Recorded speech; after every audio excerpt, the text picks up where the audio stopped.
Hey Realtors, on your way to a listing presentation, Zillow Showcase helps you stand out with sellers by putting their listing and your brand in the spotlight on Zillow. With Zillow Showcase, your listings can get prioritized placement, astonishing performance, and exclusivity. Showcase is designed to not exceed 10% of listings in a market. Don't wait to give your business the premium marketing and branding treatment it deserves. Visit showingtimeplus.com/Spotify to get started with Zillow Showcase. This episode is brought to you by Hill's Pet Nutrition. Every shelter pet deserves a second chance, and you're making it possible for thousands of them every day. Because when you feed your pet Hill's, you help feed a shelter pet, which helps make them healthy, happy, and more adoptable, changing their life forever. So they can change yours. Over 14 million shelter pets fed and adopted. Science did that. Visit hillspet.com/podcast to learn more. Thanks for listening to the Red Treehouse on Patreon, where I tell classic horror stories to keep you up at night. Your ongoing support ensures both Red Treehouse shows will go on for years to come. Be sure to follow the Red Treehouse on social media, on TikTok, Instagram, YouTube, X, Threads, and Facebook at Red Treehouse Pod. The Red Treehouse is dedicated to my dad. I love you, Pop.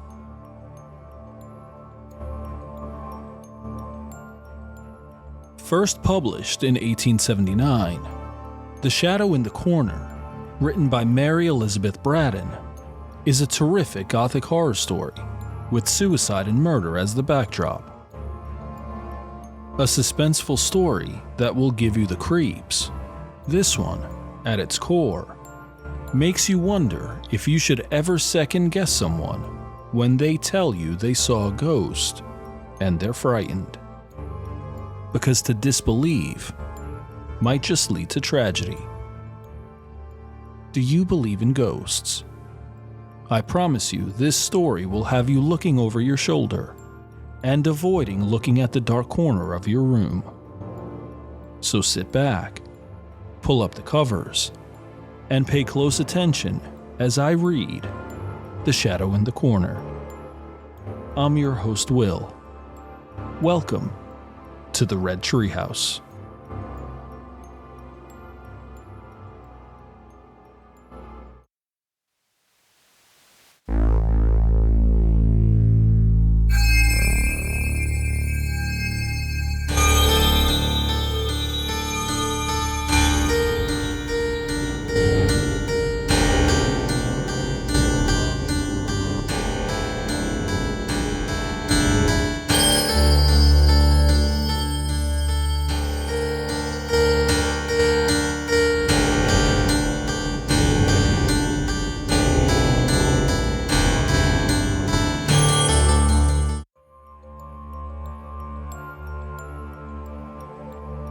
Wild Heath Grange stood a little way back from the road, with a barren stretch of heath behind it, and a few tall fir trees, with straggling wind-tossed heads, for its only shelter. It was a lonely house on a lonely road, little better than a lane, leading across a desolate waste of sandy fields to the seashore. And it was a house that bore a bad name among the natives of the village of Holcroft, which was the nearest place where humanity might be found. It was a good old house nevertheless, substantially built in the days when there was no stint of stone and timber. A good old gray stone house with many gables, deep window seats, and a wide staircase, long dark passages, hidden doors in queer corners, closets as large as some modern rooms, and cellars in which a company of soldiers might have lain perdu.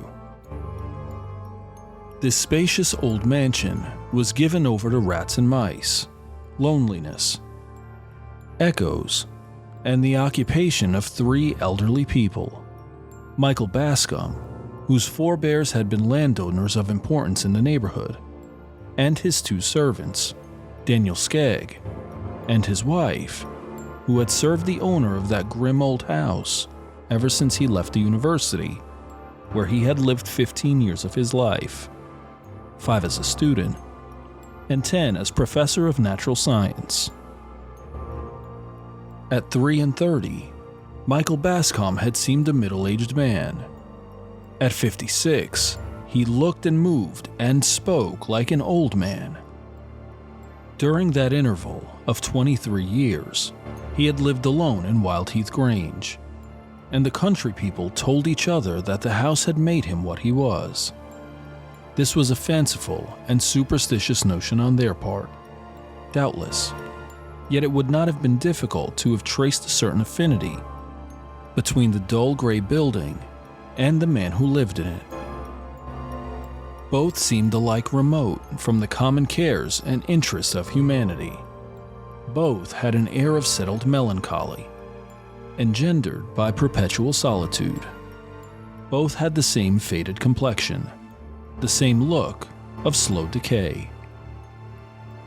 Yet lonely as Michael Bascom's life was at Wildheath Grange, he would not on any account have altered its tenor.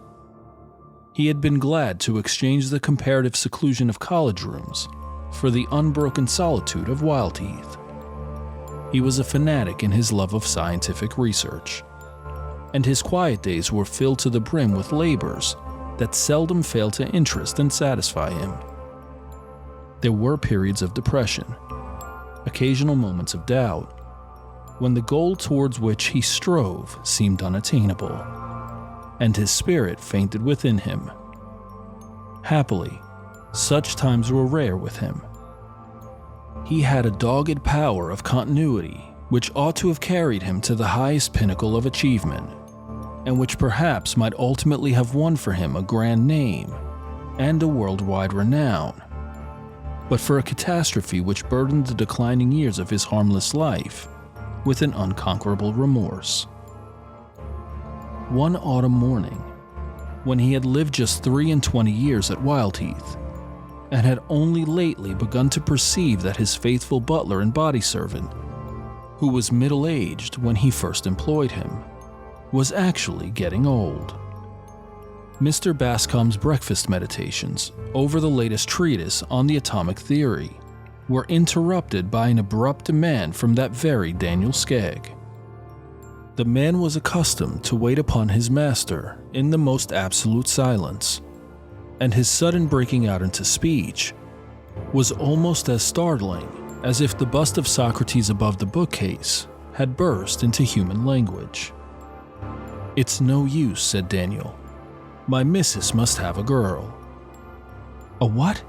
demanded Mr. Bascom, without taking his eyes from the line he had been reading. "A girl. A girl to trot about and wash up and help the old lady. She's getting weak on her legs, poor soul. We've none of us grown younger in the last 20 years. 20 years, echoed Michael Bascom scornfully. What is 20 years in the formation of a strata? What even in the growth of an oak? The cooling of a volcano? Not much, perhaps, but it's apt to tell upon the bones of a human being. The manganese staining to be seen upon some skulls would certainly indicate, began the scientist dreamily.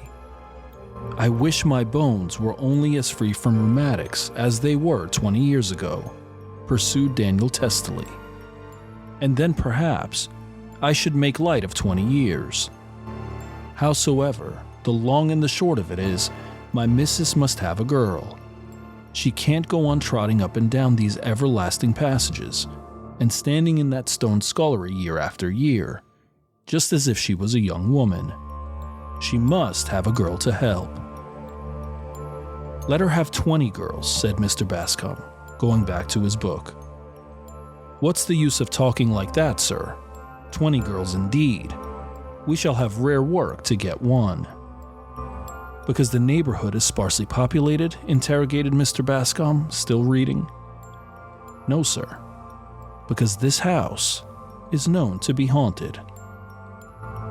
Michael Bascom laid down his book and turned a look of grave reproach upon his servant. Skegg, he said in a severe voice, I thought you had lived long enough with me to be superior to any folly of that kind. "I don't say that I believe in ghosts," answered Daniel with a semi-apologetic air, "but the country people do.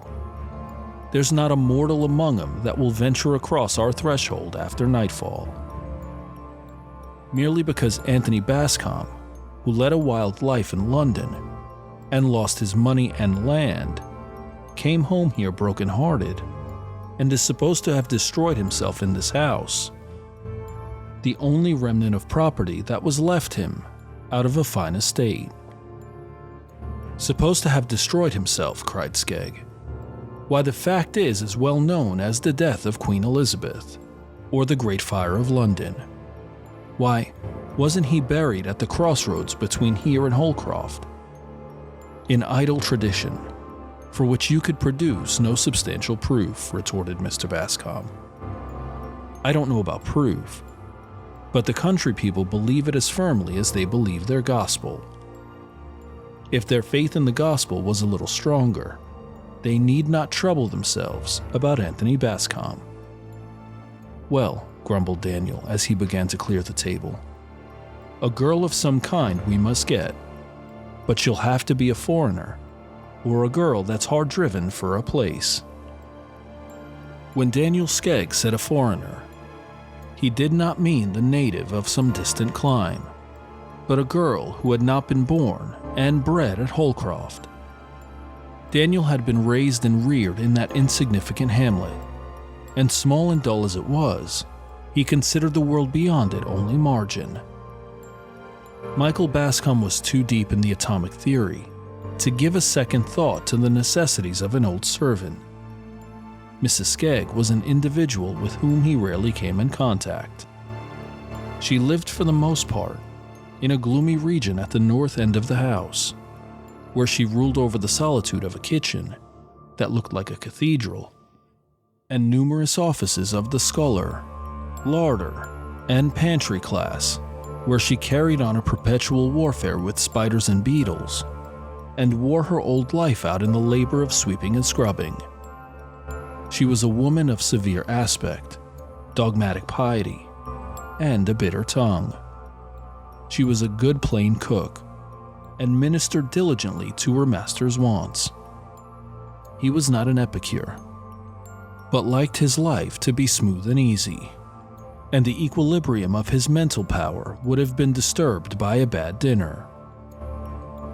He heard no more about the proposed addition to his household for a space of 10 days, when Daniel Skegg again startled him amidst his studious repose by the abrupt announcement, "I've got a girl." "Oh," said Michael Bascom, "have you?" And he went on with his book.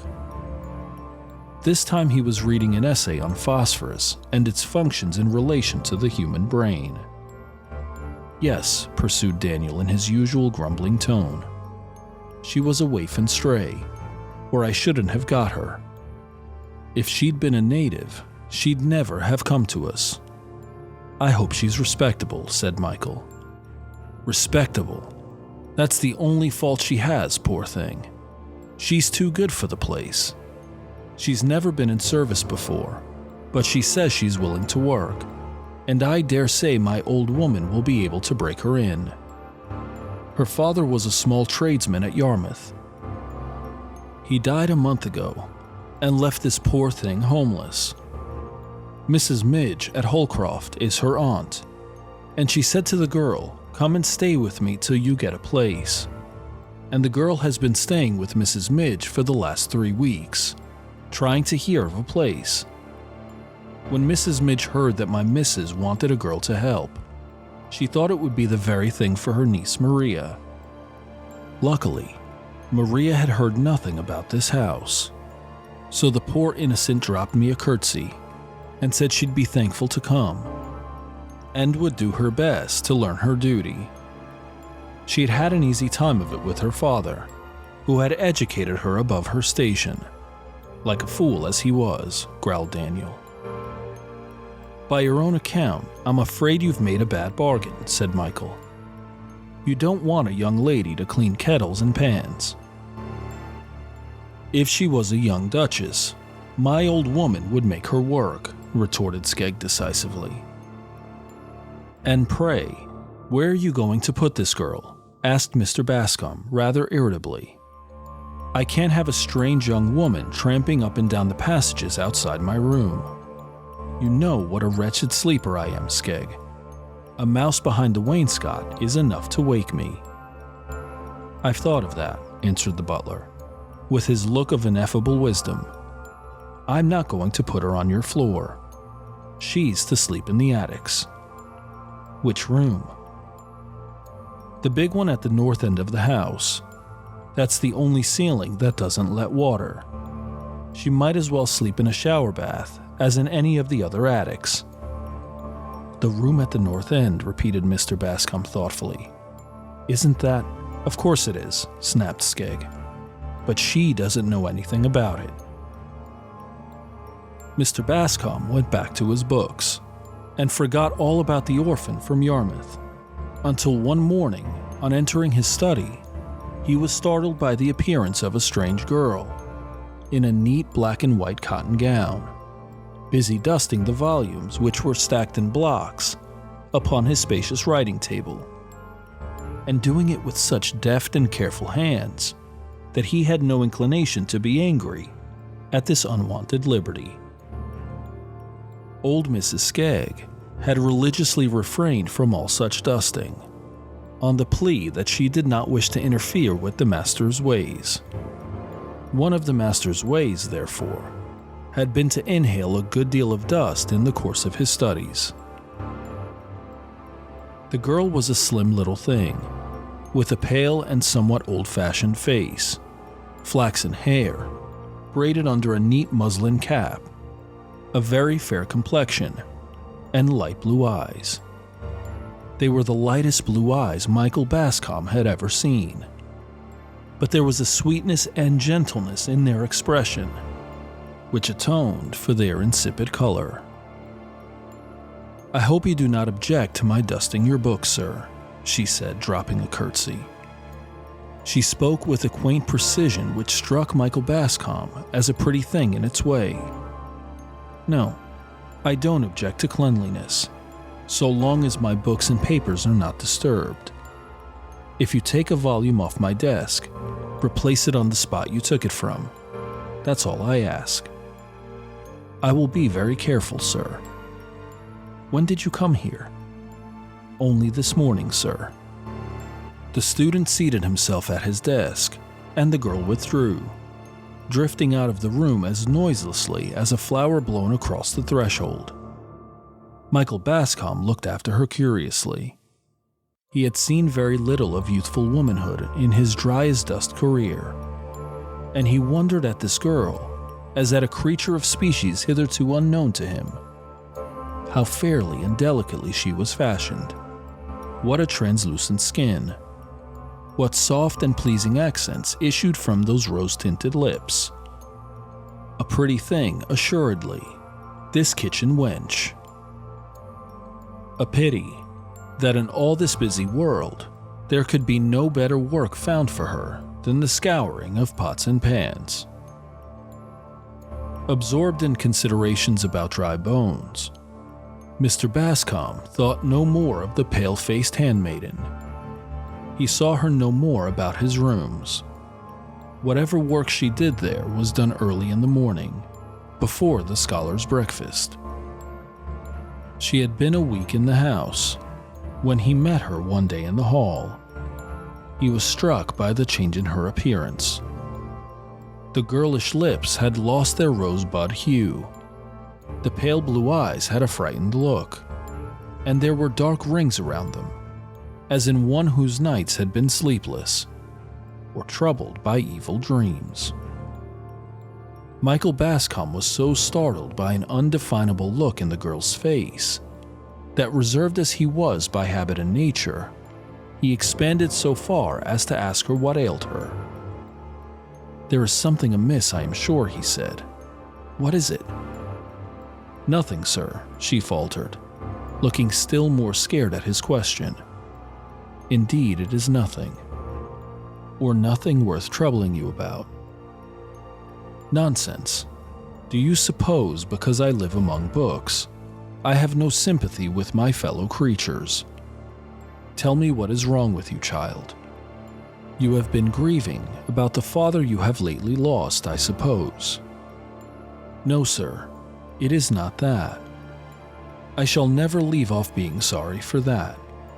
It is a grief which will last me all my life. What? There is something else, then? Asked Michael impatiently. I see. You are not happy here. Hard work does not suit you. I thought as much. Oh, sir, please don't think that, cried the girl, very earnestly. Indeed, I am glad to work. Glad to be in service. It is only... She faltered and broke down, the tears rolling slowly from her sorrowful eyes, despite her effort to keep them back. Only what? Cried Michael, growing angry. The girl is full of secrets and mysteries. What do you mean, wench? I know it is very foolish, sir, but I am afraid of the room where I sleep. Afraid? Why? Shall I tell you the truth, sir? Will you promise not to be angry? I will not be angry, if you will only speak plainly. But you provoke me by these hesitations and suppressions. And please, sir, do not tell Mrs. Skegg that I have told you. She would scold me, or perhaps even send me away. Mrs. Skegg shall not scold you. Go on, child. You may not know the room where I sleep, sir. It is a large room at one end of the house, looking towards the sea. I can see the dark line of water from the window, and I wonder sometimes to think that is the same ocean I used to see when I was a child at Yarmouth. It is very lonely, sir, at the top of the house. Mr. and Mrs. Skegg sleep in a little room near the kitchen, you know, sir, and I am quite alone on the top floor. Skegg told me you had been educated in advance of your position in life, Maria. I should have thought the first effect of a good education would have been to make you superior to any foolish fancies about empty rooms. Oh, pray, sir, do not think it is any fault in my education. Father took such pains with me. He spared no expense in giving me as good an education as a tradesman's daughter need wish for. And he was a religious man, sir. He did not believe, here she paused, with a suppressed shudder, in the spirits of the dead appearing to the living, since the days of miracles, when the ghost of Samuel appeared to Saul. He never put any foolish ideas into my head, sir. I hadn't a thought of fear when I first lay down to rest in the big lonely room upstairs. Well, what then? But on the very first night, the girl went on breathlessly, I felt weighed down in my sleep, as if there was some heavy burden laid upon my chest. It was not a bad dream, but it was a sense of trouble that followed me all through my sleep. And just at daybreak, it begins to be light a little after 6, I woke suddenly, with the cold perspiration pouring down my face, and knew that there was something dreadful in the room. What do you mean by something dreadful? Did you see anything? Not much, sir, but it froze the blood in my veins, and I knew it was this that had been following me and weighing upon me all through my sleep. In the corner between the fireplace and the wardrobe, I saw a shadow, a dim, shapeless shadow, produced by an angle of the wardrobe, I dare say. No, sir. I could see the shadow of the wardrobe, distinct and sharp, as if it had been painted on the wall. This shadow was in the corner, a strange, shapeless mass, or if it had any shape at all, it seemed— What? Asked Michael eagerly. The shape of a dead body hanging against the wall. Michael Bascom grew strangely pale, yet he affected utter incredulity. Poor child, he said kindly.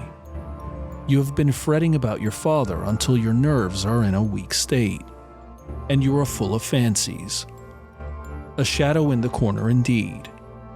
Why, at daybreak, every corner is full of shadows. My old coat flung upon a chair will make you as good a ghost as you need care to see. Oh, sir, I have tried to think it is my fancy, but I have had the same burden weighing me down every night. I have seen the same shadow every morning. But when broad daylight comes, can you not see what stuff your shadow is made of? No, sir. The shadow goes before it is broad daylight. Of course, just like other shadows. Come, get these silly notions out of your head, or you will never do for the workaday world. I could easily speak to Mrs. Skegg and make her give you another room, if I wanted to encourage you in your folly. But that would be about the worst thing I could do for you. Besides, she tells me that all the other rooms on that floor are damp, and no doubt, if she shifted you into one of them, you would discover another shadow in another corner, and get rheumatism into the bargain. No, my good girl, you must try to prove yourself the better for a superior education. I will do my best, sir, Maria answered meekly, dropping a curtsy. Maria went back to the kitchen sorely depressed. It was a dreary life she led at Wildheath Grange. Dreary by day, awful by night. For the vague burden and the shapeless shadow, which seemed so slight a matter to the elderly scholar, were unspeakably terrible to her. Nobody had told her that the house was haunted, yet she walked about those echoing passages wrapped around with a cloud of fear. She had no pity from Daniel Skegg and his wife. Those two pious souls had made up their minds that the character of the house should be upheld, so far as Maria went. To her, as a foreigner, the Grange should be maintained to be an immaculate dwelling, tainted by no sulphurous blast from the underworld. A willing, biddable girl had become a necessary element in the existence of Mrs. Skegg. That girl had been found, and that girl must be kept. Any fancies of a supernatural character must be put down with a high hand. Ghosts indeed, cried the amiable Skegg. Read your Bible, Maria, and don't talk no more about ghosts. There are ghosts in the Bible, said Maria, with a shiver at the recollection of certain awful passages in the scripture she knew so well. Ah, they was in their right place, or they wouldn't have been there, retorted Mrs. Skegg. You ain't a-going to pick holes in your Bible, I hope, Maria, at your time of life.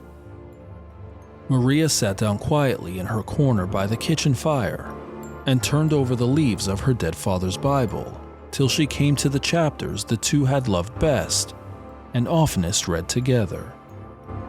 He had been a simple-minded, straightforward man, the Yarmouth cabinet maker, a man full of aspirations after good, innately refined, instinctively religious. He and his motherless girl had spent their lives alone together, in the neat little home which Maria had so soon learnt to cherish and beautify. And they had loved each other with an almost romantic love. They had had the same tastes, the same ideas. Very little had sufficed to make them happy. But inexorable death parted father and daughter in one of those sharp, sudden partings which are like the shock of an earthquake. Instantaneous ruin, desolation, and despair. Maria's fragile form had bent before the tempest. She had lived through a trouble that might have crushed a stronger nature. Her deep religious convictions and her belief that this cruel parting would not be forever had sustained her. She faced life and its cares and duties with a gentle patience which was the noblest form of courage.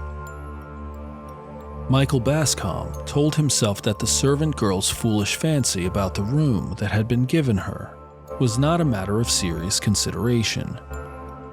Yet the idea dwelt in his mind unpleasantly and disturbed him at his labors. The exact sciences require the complete power of a man's brain, his utmost attention. And on this particular evening, Michael found that he was only giving his work a part of his attention. The girl's pale face, the girl's tremulous tones, thrust themselves into the foreground of his thoughts. He closed his book with a fretful sigh, wheeled his large armchair round to the fire, and gave himself up to contemplation. To attempt study with so disturbed a mind was useless. It was a dull gray evening, early in November. The student's reading lamp was lighted, but the shutters were not yet shut, nor the curtains drawn. He could see the leaden sky outside his windows, the fir tree tops tossing in the angry wind. He could hear the wintry blast whistling among the gables, before it rushed off seaward with a savage howl that sounded like a war whoop. Michael Bascom shivered and drew nearer the fire. "It's childish, foolish nonsense," he said to himself. "Yet it's strange she should have that fancy about the shadow, for they say Anthony Bascom destroyed himself in that room. I remember hearing it when I was a boy, from an old servant whose mother was housekeeper at the great house in Anthony's time. I never heard how he died, poor fellow, whether he poisoned himself, or shot himself, or cut his throat. But I've been told that was the room. Old Skegg has heard it too. I could see that by his manner when he told me the girl was to sleep there." He sat for a long time, till the gray of evening outside his study windows changed to the black of night, and the war whoop of the wind died away to a low complaining murmur. He sat looking into the fire and letting his thoughts wander back to the past and the traditions he had heard in his boyhood.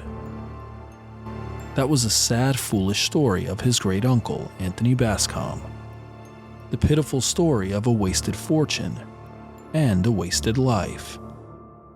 A riotous college career at Cambridge, a racing stable at Newmarket, an imprudent marriage, a dissipated life in London, a runaway wife, an estate forfeited to moneylenders, and then the fatal end. Michael had often heard that dismal story, how when Anthony Bascom's fair false wife had left him, when his credit was exhausted, and his friends had grown tired of him, and all was gone except Wildheath Grange, Anthony, the broken-down man of fashion, had come to that lonely house unexpectedly one night, and had ordered his bed to be got ready for him in the room where he used to sleep when he came to the place for the wild duck shooting in his boyhood. His old blunderbuss was still hanging over the mantelpiece, where he had left it when he came into the property, and could afford to buy the newest thing in fowling pieces. He had not been to Wildheath for 15 years. Nay, for a good many of those years he had almost forgotten that the drear, old house belonged to him. The woman who had been housekeeper at Bascom Park, till house and lands had passed into different hands, was at this time the sole occupant of Wildheath. She cooked some supper for her master, and made him as comfortable as she could in the long, untenanted dining room. But she was distressed to find, when she cleared the table after he had gone upstairs to bed, that he had hardly eaten anything. Next morning, she got his breakfast ready in the same room, which she managed to make brighter and cheerier than it had looked overnight. Brooms, dusting brushes, and a good fire did much to improve the aspect of things. But the morning wore on to noon, and the old housekeeper listened in vain for her master's footfall on the stairs. Noon waned to late afternoon. She had made no attempt to disturb him, thinking that he had worn himself out by a tedious journey on horseback, and that he was sleeping the sleep of exhaustion. But when the brief November day clouded with the first shadows of twilight, the old woman grew seriously alarmed, and went upstairs to her master's door, where she waited in vain for any reply to her repeated calls and knockings. The door was locked on the inside, and the housekeeper was not strong enough to break it open. She rushed downstairs again full of fear, and ran bareheaded out into the lonely road. There was no habitation nearer than the turnpike on the old coach road, from which this side road branched off to the sea. There was scanty hope of a chance passerby. The old woman ran along the road, hardly knowing whither she was going or what she was going to do, but with the vague idea that she must get somebody to help her. Chance favored her. A cart, laden with seaweed, came lumbering slowly along from the level line of sands yonder where the land melted into water. A heavy lumbering farm laborer walked beside the cart. "For God's sake, come in and burst open my master's door," she entreated, seizing the man by the arm. "He's lying dead, or in a fit, and I can't get to help him." "All right, missus," answered the man, as if such an invitation were a matter of daily occurrence. "Whoa, Dobbin, stand still, horse, and be donged to thee." Dobbin was glad enough to be brought to anchor on the patch of waste grass in front of the Grange garden. His master followed the housekeeper upstairs, and shattered the old-fashioned box lock with one blow of his ponderous fist. The old woman's worst fear was realized. Anthony Bascom was dead. But the mode and manner of his death Michael had never been able to learn. The housekeeper's daughter, who told him the story, was an old woman when he was a boy. She had only shaken her head and looked unutterable things when he questioned her too closely. She had never even admitted that the old squire had committed suicide. Yet the tradition of his self-destruction was rooted in the minds of the natives of Holcroft, and there was a settled belief that his ghost, at certain times and seasons, haunted Wild Heath Grange. Now Michael Bascom was a stern materialist. For him, the universe with all its inhabitants was a great machine, governed by inexorable laws. To such a man, the idea of a ghost was simply absurd. As absurd as the assertion that 2 and 2 make 5, or that a circle can be formed of a straight line. Yet, he had a kind of dilettante interest in the idea of a mind which could believe in ghosts. The subject offered an amusing psychological study. This poor little pale girl, now, had evidently got some supernatural terror into her head, which could only be conquered by rational treatment. "I know what I ought to do," Michael Bascom said to himself suddenly. "I'll occupy that room myself tonight, and demonstrate to this foolish girl that her notion about the shadow is nothing more than a silly fancy, bred of timidity and low spirits. An ounce of proof is better than a pound of argument. If I can prove to her that I have spent the night in the room, and seen no such shadow, she will understand what an idle thing superstition is." Daniel came in presently to shut the shutters. "Tell your wife to make up my bed in the room where Maria has been sleeping, and to put her into one of the rooms on the first floor for tonight, Skegg," said Mr. Bascom. "Sir?" Mr. Bascom repeated his order. "That silly wench has been complaining to you about her room," Skegg exclaimed indignantly. "She doesn't deserve to be well fed and cared for in a comfortable home. She ought to go to the workhouse. Don't be angry with the poor girl, Skegg. She has taken a foolish fancy into her head, and I want to show her how silly she is," said Mr. Bascom. "And you want to sleep in that room yourself," said the butler. "Precisely." "Well," mused Skegg, "if he does walk, which I don't believe, he was your own flesh and blood, and I don't suppose he'll do you any hurt." When Daniel Skegg went back to the kitchen, he railed mercilessly at poor Maria, who sat pale and silent in her corner by the hearth. "Was there ever such a whimsical, fine lady-like miss," demanded Daniel, "to come into a gentleman's house and drive him out of his own bedroom to sleep in an attic, with her nonsenses and vagaries?" If this was the result of being educated above one's station, Daniel declared that he was thankful he had never got so far in his schooling as to read words of 2 syllables without spelling. Education might be hanged for him, if this was all it led to. "I am very sorry," faltered Maria, weeping silently over her work. "Indeed, Mr. Skegg, I made no complaint. My master questioned me, and I told him the truth, that was all." "All?" exclaimed Mr. Skegg irately. "All indeed. I should think it was enough." Poor Maria held her peace.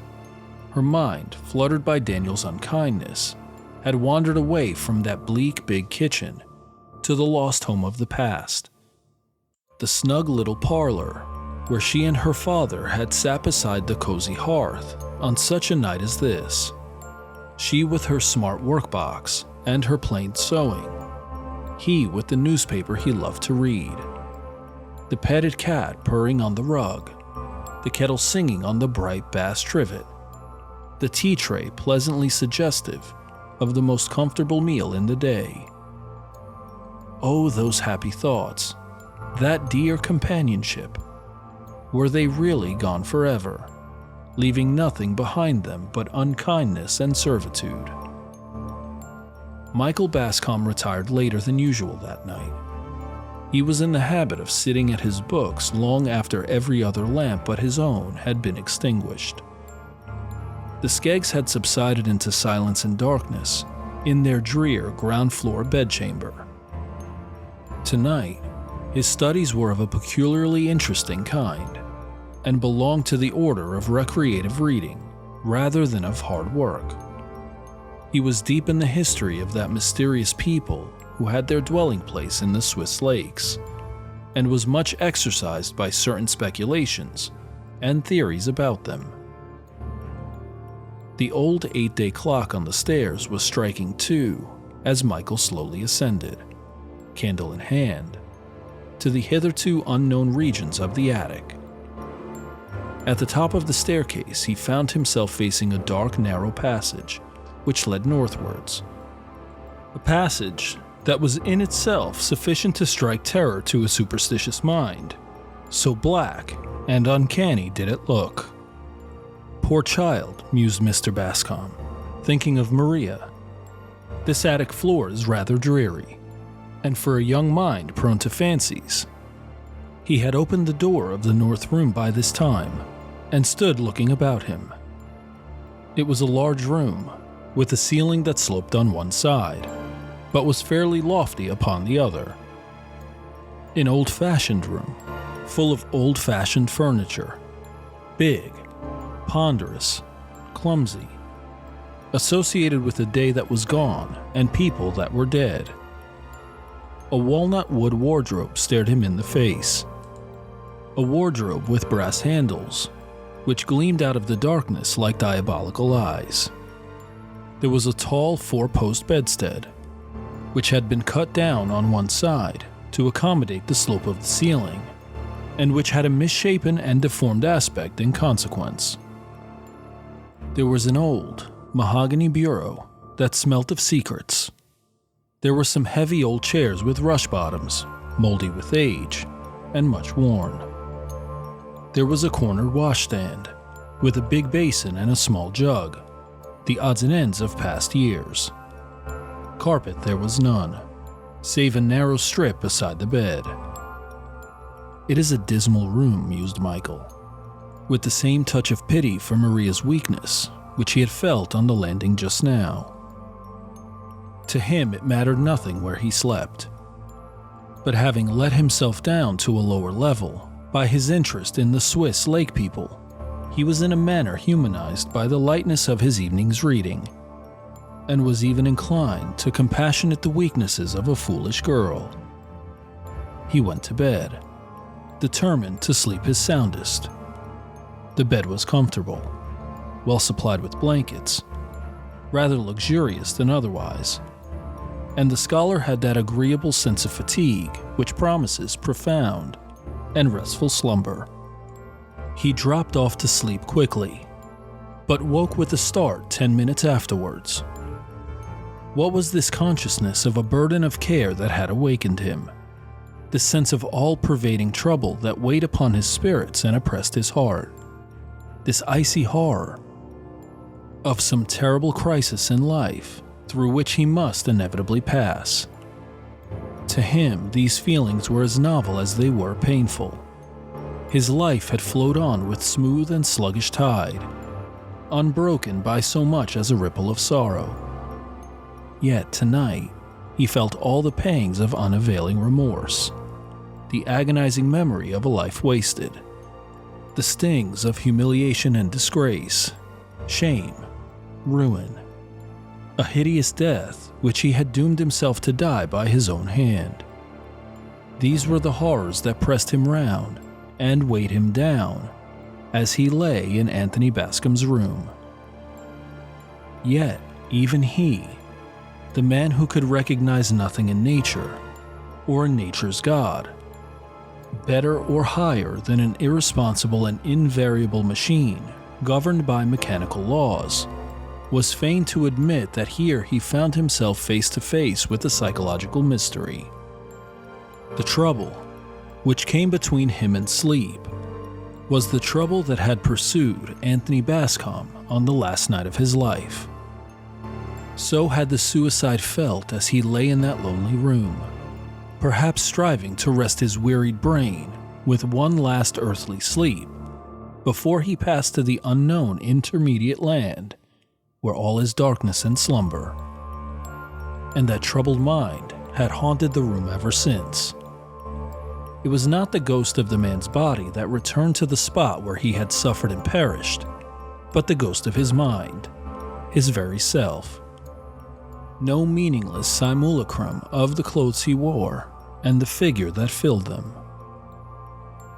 Michael Bascom was not the man to abandon his high ground of skeptical philosophy without a struggle. He tried his hardest to conquer this oppression that weighed upon his mind and sense.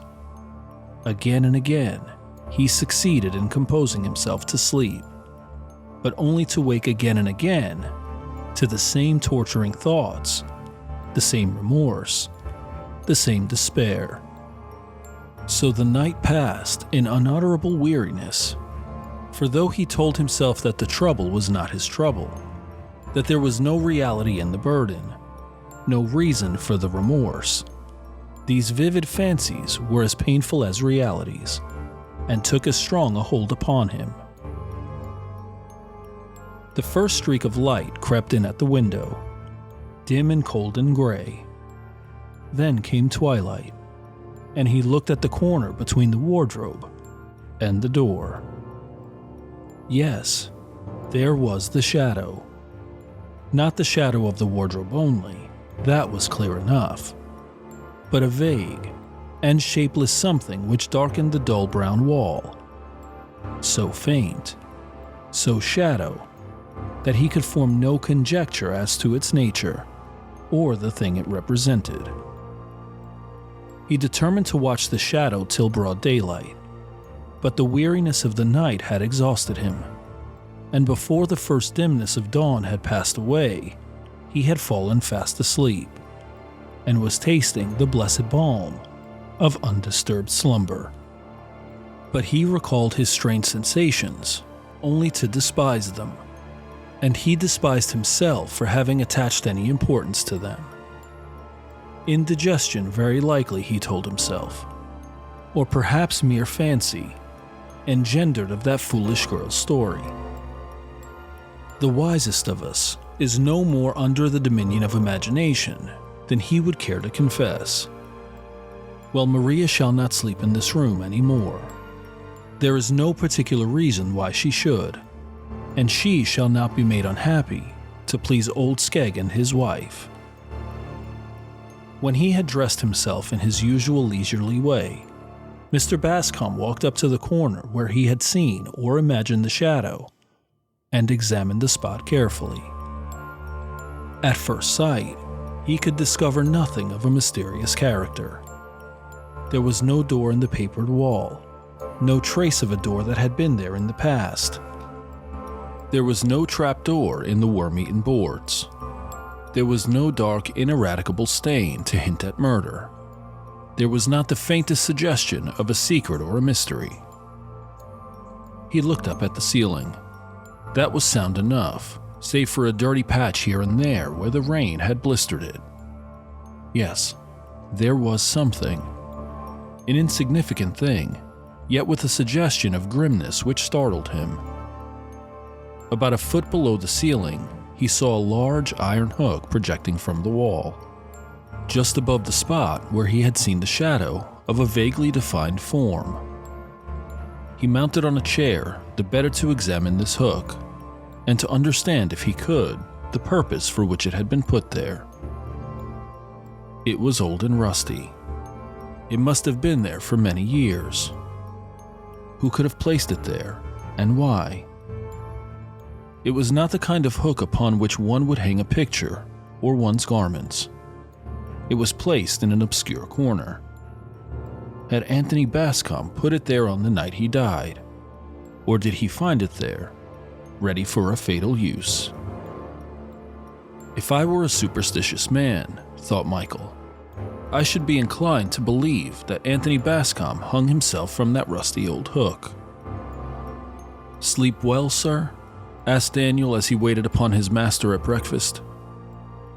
"Admirably," answered Michael, determined not to gratify the man's curiosity.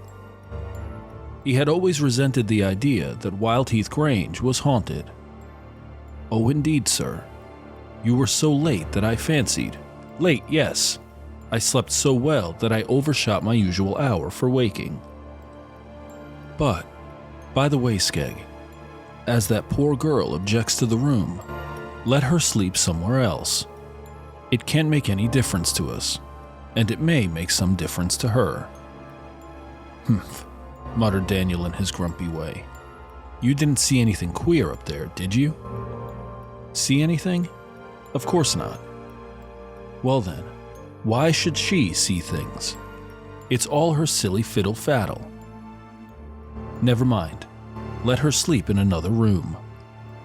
There ain't another room on the top floor that's dry. Then let her sleep on the floor below. She creeps about quietly enough, poor little timid thing. She won't disturb me." Daniel grunted, and his master understood the grunt to mean obedient assent.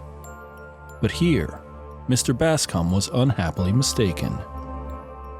The proverbial obstinacy of the pig family is as nothing compared to the obstinacy of a cross-grained old man, whose narrow mind has never been illuminated by education. Daniel was beginning to feel jealous of his master's compassionate interest in the orphan girl. She was a sort of gentle, clinging thing that might creep into an elderly bachelor's heart unawares and make herself a comfortable nest there. "We shall have fine carryings on, and me and my old woman will be nowhere, if I don't put my heel pretty strong upon this nonsense," Daniel muttered to himself as he carried the breakfast tray to the pantry. Maria met him in the passage. "Well, Mr. Skegg, what did my master say?" she asked breathlessly. "Did he see anything strange in the room?" "No, girl. What should he see? He said you were a fool." "Nothing disturbed him? And he slept there peacefully," faltered Maria. "Never slept better in his life. Now don't you begin to feel ashamed of yourself?" "Yes," she answered meekly. I am ashamed of being so full of fancies. I will go back to my room tonight, Mr. Skegg, if you like, and I will never complain of it again." "I hope you won't," snapped Skegg. "You've given us trouble enough already." Maria sighed and went about her work in saddest silence. The day wore slowly on, like all other days in that lifeless old house. The scholar sat in his study. Maria moved softly from room to room, sweeping and dusting in the cheerless solitude. The midday sun faded into the gray of afternoon, and evening came down like a blight upon the dull old house. "She won't eat, and she won't talk," said Daniel to the partner of his joys. "That means sulkiness, and I never allowed sulkiness to master me when I was a young man. And you tried it on as a young woman, and I'm not going to be conquered by sulkiness in my old age." Bedtime came, and Maria bade the Skeggs a civil good night, and went up to her lonely garret without a murmur. The next morning came, and Mrs. Skegg looked in vain for her patient handmaiden, when she wanted Maria's services in preparing the breakfast. "The wench sleeps sound enough this morning," said the old woman. "Go and call her, Daniel. My poor legs can't stand them stairs." "Your poor legs are getting uncommon useless," muttered Daniel testily, as he went to do his wife's behest. He knocked at the door and called Maria. Once, twice, thrice, many times, but there was no reply. He tried the door and found it locked. He shook the door violently, cold with fear. Then he told himself that the girl had played him a trick. She had stolen away before daybreak and left the door locked to frighten him. But no, this could not be, for he could see the key in the lock when he knelt down and put his eye to the keyhole. The key prevented his seeing into the room. "She's in there, laughing in her sleeve at me," he told himself, "but I'll soon be even with her." There was a heavy bar on the staircase, which was intended to secure the shutters of the window that lighted the stairs. It was a detached bar, and always stood in a corner near the window, which it was but rarely employed to fasten. Daniel ran down to the landing, and seized upon this massive iron bar, and then ran back to the garret door. One blow from the heavy bar shattered the old lock, which was the same lock the carter had broken with his strong fist 70 years before. The door flew open, and Daniel went into the attic which he had chosen for the stranger's bedchamber. Maria was hanging from the hook in the wall. She had contrived to cover her face decently with her handkerchief. She had hanged herself deliberately about an hour before Daniel found her, in the early gray of morning. The doctor, who was summoned from Holcroft, was able to declare the time at which she had slain herself, but there was no one who could say what sudden access of terror had impelled her to the desperate act, or under what slow torture of nervous apprehension her mind had given way. The coroner's jury returned the customary merciful verdict of temporary insanity.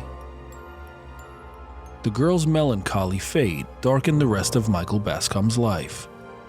He fled from Wildheath Grange as from an accursed spot, and from the Skeggs as from the murderers of a harmless innocent girl. He ended his days at Oxford, where he found the society of congenial minds and the books he loved. But the memory of Maria's sad face and sadder death was his abiding sorrow. Out of that deep shadow his soul was never lifted. What did you think of this classic story? Leave a comment or email me at redtreehousepod@gmail.com. As we turn down the lights on this episode, make plans to join me next time as I read The Vampire by John William Polidori. I'm your host, Will. Thanks for joining me in the Red Treehouse.